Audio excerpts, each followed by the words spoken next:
Assalamualaikum warahmatullahi wabarakatuh. Perkenalkan, nama saya Juwita, tingkat 1A, Prodi D3 Keperawatan. Di sini saya akan menjelaskan tentang anatomi bagian sistem pencernaan yang meliputi pengertian, fungsi anatominya, hormon dan enzim pada bagiannya. Berikut videonya. Baiklah, di bagian pertama itu ada pengertian, yang dimana pengertian dari sistem pencernaan adalah proses mencerna makanan yang kita makan yang bentuknya masih kasar menjadi bentuk lebih halus dan sederhana untuk diserap sari-sari makanannya. Organ-organ pencernaan manusia terdiri atas mulut atau cavum oris, faring, kerongkongan atau esofagus, lambung, usus halus, kelenjar pankreas, hati atau hepar, usus besar, dan yang terakhir itu anus. Kita memasuki bagian proses pencernaan. Yang pertama itu ada rongga mulut atau cavum oris. Bagian-bagian rongga mulut terdiri dari gigi, lidah, kelenjar. Air liur di dalam rongga mulut berlangsung dua jenis pencernaan, yaitu satu, pencernaan mekanik yang dilakukan oleh gigi dan lidah berupa pengunyahan, pergerakan otot-otot lidah dan pipi untuk mencampur makanan dengan air ludah sebelum makanan ditelan. Yang kedua, pencernaan secara kimiawi yang dilakukan oleh kelenjar ludah, yaitu pemecahan amilum menjadi mukosa. Enzim amelase berfungsi untuk mengubah amilum karbohidrat menjadi maltosa atau monosakarida, sehingga makanan yang kita makan akan terasa manis. Bagian selanjutnya yaitu ada faring. Faring merupakan nama lain dari tenggorokan. Bagian atas berupa tabung yang terletak di belakang mulut dan rongga hidung dan menghubungkan keduanya ke trakea atau batang tenggorokan. Fungsi faring dalam sistem pernapasan manusia adalah menyalurkan aliran udara dari hidung dan mulut ke trakea. Di bagian itu ada kerongkongan atau esofagus. Setelah dari rongga mulut, makanan akan masuk ke kerongkongan atau esofagus. Di kerongkongan, makanan akan didorong ke lambung oleh kerongkongan melalui gerak peristaltik. Makanan dari kerongkongan menuju lambung karena adanya gerak peristaltik pada bagian bawah kerongkongan. Gerakan peristaltik adalah gerakan mendorong makanan dari kerongkongan ke lambung. Nah, masuk ke lambung, pada lambung makanan dicerna secara mekanik dan kimiawi. Pencernaan makanan secara mekanik dilakukan oleh otot-otot lambung yang berkontraksi melakukan gerakan meremas atau menggiling makanan hingga menjadi bentuk yang lunak seperti bubur makanan. Pencernaan secara kimiawi pada lambung dibantu oleh enzim-enzim pencernaan yang dihasilkan oleh lambung atau getah lambung. Getah lambung terdiri atas satu, ada asam klorida atau HCl berfungsi membunuh bibit yang masuk bersama makanan. Dua, ada enzim pepsin berfungsi mengubah protein menjadi pepton.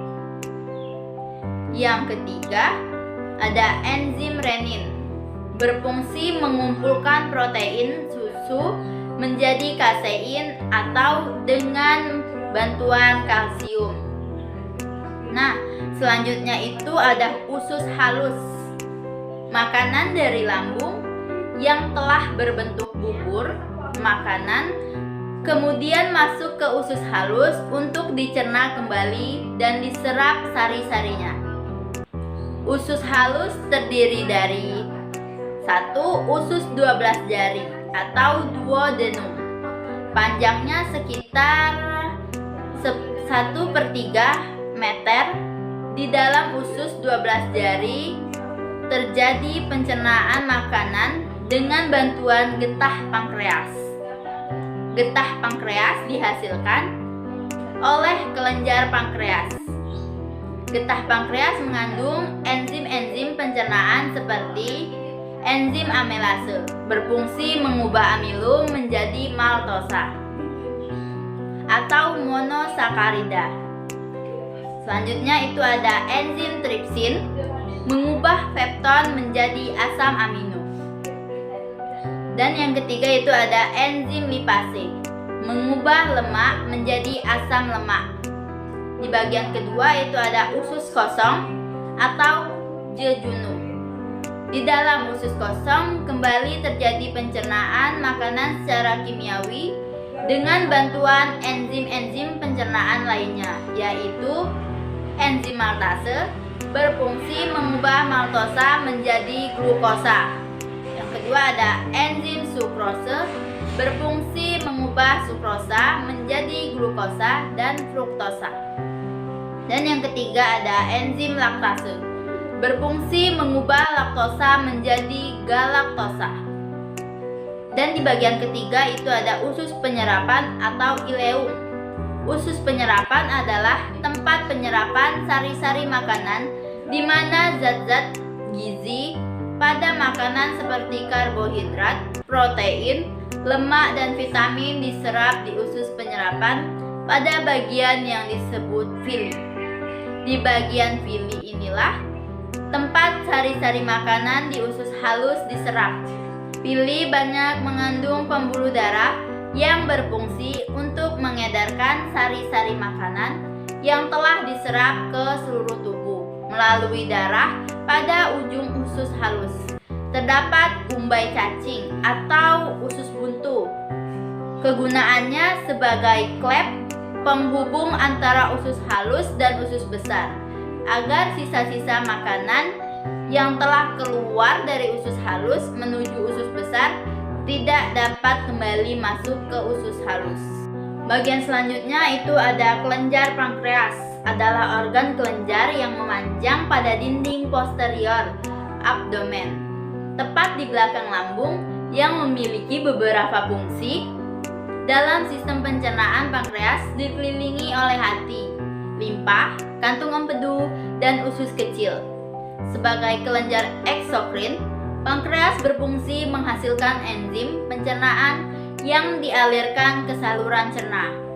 Enzim tersebut memiliki fungsinya masing-masing, yaitu enzim lipase untuk menguraikan lemak, enzim protease termasuk kemotripsin dan tripsin untuk mencerna protein menjadi asam amino. Dan di bagian selanjutnya ada hati atau hepar, merupakan salah satu organ yang perannya sangat vital dalam tubuh manusia. Organ yang sering disebut liver ini merupakan organ terbesar di dalam tubuh. Organ yang berwarna coklat ini memiliki berat sekitar 1,5 kg. Hati terletak di rongga perut kanan bagian atas, tepat di bawah rusuk bagian kanan. Fungsi hati bagi tubuh sangatlah penting, mulai dari menghancurkan racun dalam darah hingga membantu proses pencernaan. Bila organ hati tidak berfungsi dengan baik, berbagai kondisi serius dapat muncul. Dan di bagian selanjutnya ada usus besar. Pada usus besar, sisa-sisa ampas makanan diserap kandungan air dan garam-garam mineralnya. Kemudian ampas makanan tersebut dibusukkan oleh bakteri pembusuk yang hidup di usus besar, yaitu bakteri Escherichia coli.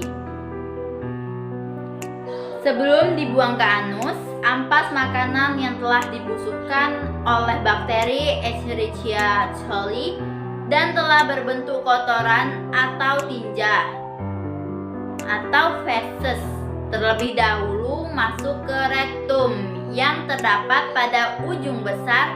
Rektum memiliki otot polos yang apabila rektum terisi ampas makanan dan otot berkontraksi, maka akan menimbulkan rasa ingin buang air besar. Dan masuk ke bagian terakhir, yaitu anus. Anus adalah saluran pembuangan terakhir, tempat keluarnya feses atau tinja ampas makanan sisa proses pencernaan. Itulah tadi bagian saluran pencernaan yang dapat saya jelaskan. Lebih dan kurangnya mohon maaf. Sekian dari saya. Wassalamualaikum warahmatullahi wabarakatuh.